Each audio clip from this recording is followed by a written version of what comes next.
നാളെ തിരഞ്ഞെടുപ്പ് നടക്കുന്നത് 96 സീറ്റുകളിലേക്കാണ്. ഈ 96 സീറ്റുകളിലേക്ക് നടക്കുന്ന നാലാം ഘട്ട ഈ തെരഞ്ഞെടുപ്പിൽ 1717 സ്ഥാനാർത്ഥികളാണ് മത്സരിക്കുന്നത്. ഇത് ശ്രദ്ധേയമായ സംസ്ഥാനങ്ങൾ ആന്ധ്രാപ്രദേശും തെലങ്കാനയുമാണ്.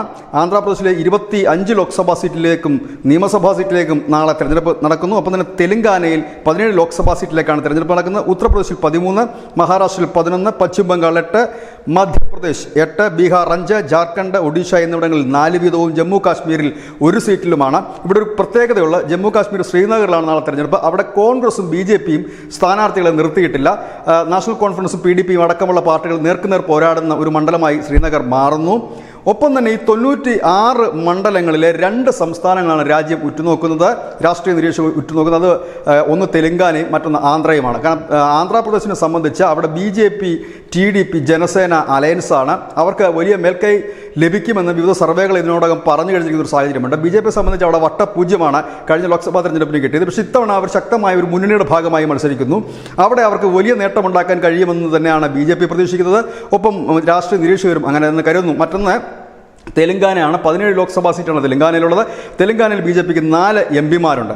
ആ 4 MP-മാരുടെ എണ്ണം 8 മുതൽ 10 വരെ വർദ്ധിക്കുമെന്ന് BJP കരുതുന്നു. ഏതായാലും 4 എന്നുള്ളത് കുറഞ്ഞപക്ഷം 7 മാറും. ഇവിടെ ശ്രദ്ധേയമായ ഒരു മത്സരം നടക്കുന്ന ഒരു ഇടം കൂടിയുണ്ട്. ഹൈദരാബാദാണ്. അസുദ്ദീൻ ഓവൈസി മത്സരിക്കുന്നു.